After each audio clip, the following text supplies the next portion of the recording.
দুই ম্যাচ শেষে ব্রাজিল গ্রুপের শীর্ষে, কিন্তু আশ্চর্যের বিষয় হলো এখনো তারা নকআউট নিশ্চিত করতে পারেনি। তাহলে প্রশ্ন হচ্ছে, ব্রাজিলের জন্য কি শেষ ম্যাচটা শুধু আনুষ্ঠানিকতা, নাকি এটাই হতে পারে গ্রুপ পর্বের সবচেয়ে বেশি বিপজ্জনক 90 মিনিট? মরক্কোর সাথে একে একে ড্রয়ের পর হাইতিকে 3-0 গোলে উড়িয়ে দিয়ে সেলেসাউদরা হয়তো সাময়িক স্বস্তির নিঃশ্বাস ফেলছে। কিন্তু ফুটবল এমন এক খেলা যেখানে এক রাতের ব্যবধানে সব হিসাব নিকাশ পাল্টে যেতে পারে, এবং এখানেই লুকিয়ে আছে এমন একটি সমীকরণ যা ব্রাজিল সমর্থকদের কিছুটা হলেও চিন্তায় ফেলতে পারে। কাগজে কলমে ব্রাজিল দারুণ অবস্থানে আছে। 2 ম্যাচ শেষে 4 পয়েন্ট এবং +3 গোল ব্যবধান নিয়ে তারা এই মুহূর্তে গ্রুপ সি এর ড্রাইভিং সিটে।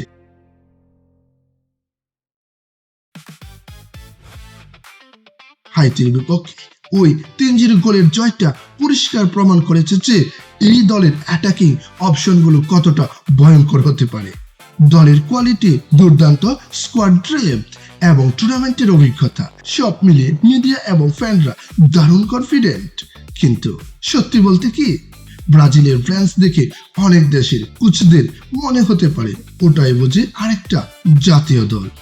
এত ওয়ার্ল্ড ক্লাস অপশন মনে হবে যেন কোনো ফুটবল ভিডিও গেমসের আলটিমেট ট্রিম চলছে।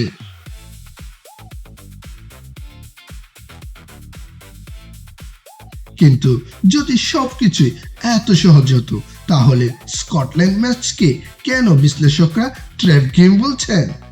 কারণটা হলো স্কটিশদের অদম্য মানসিকতা। 2 ম্যাচে 3 পয়েন্ট নিয়ে তাদের সামনেও নকআউটে যাওয়ার সুবর্ণ সুযোগ। তাদের হয়তো হারানোর কিচ্ছু নেই, কিন্তু পাওয়ার আছে পুরো বিশ্ব। ট্যাকটিক্যাল এই ম্যাচটা একটি ক্লাসিক্যাল ব্যাটল হতে যাচ্ছে। স্কটল্যান্ড খেলবে হাই প্রেসিং এবং ট্যাকটিক্যাল ফিজিক্যাল ফুটবল।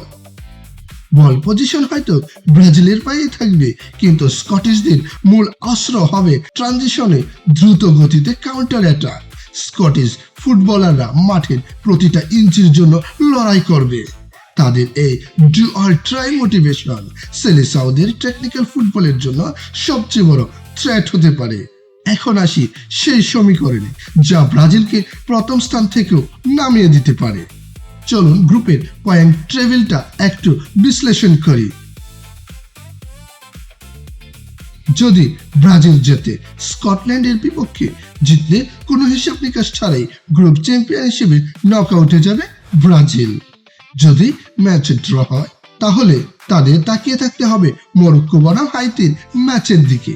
হাইতির পয়েন্ট 0, তাই মরক্কো যদি বড় ব্যবধানে জেতে, তবে গোল ব্যবধানে পিছিয়ে গ্রুপ রানার্স আপ হয়ে যেতে পারে ব্রাজিল, যার মানে শেষ 16তে অনেক কঠিন প্রতিপক্ষের সামনে পড়তে হতে পারে তাদের।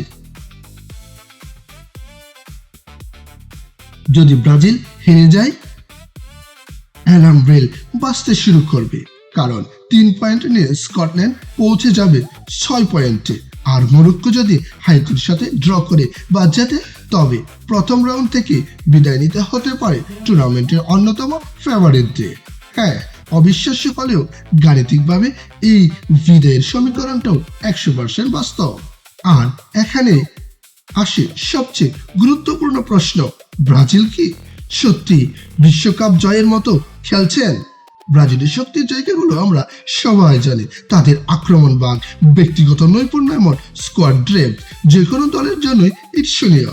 কিন্তু প্রশ্নবিদ্ধ জায়গাগুলো তো আর এড়িয়ে যাওয়ার কোনো সুযোগ নেই। মরক্কোর বিপক্ষে প্রথম ম্যাচে তাদের বেশ কিছু ট্যাকটিক্যাল দুর্বলতা চোখে পড়েছে, বিশেষ করে ডিফেন্সিভ ট্রানজিশনে তারা মাঝে মাঝে খেয়ে হারিয়ে ফেলেছে। হাইতির বিপক্ষে 3 গোল পেলেও ফিনিশিংয়েও ধারাবাহিকতার অভাব ছিল। একজন চ্যাম্পিয়ন দলের যেমন নিশ্চিদ্র পারফরমেন্স দরকার, ব্রাজিল কি এখনো সেই পর্যায়ে পৌঁছাতে পেরেছে? প্রতিপক্ষ যখন দ্রুত কাউন্টার অ্যাটাকে উঠছে, তখন কি তাদের ডিফেন্স লাইন যথেষ্ট সলিড থাকছে? স্কটল্যান্ড ম্যাচে এর আসল পরীক্ষা হয়ে যাবে। ব্রাজিল এখনো গ্রুপের সবচেয়ে শক্তিশালী দল, কিন্তু ফুটবল ইতিহাস বারবার দেখিয়েছে বিশ্বকাপে সবচেয়ে বিপজ্জনক মুহূর্তগুলো আসে তখনই যখন সবাই ভাবে কাজটা প্রায় শেষ। আপনার মতে ব্রাজিল কি স্কটল্যান্ডকে হারিয়ে গ্রুপ চ্যাম্পিয়ন হবে নাকি বিশ্বকাপে আরেকটা চমক দেখার অপেক্ষা করছে? কমেন্টে আপনার মতামত জানাতে পারেন।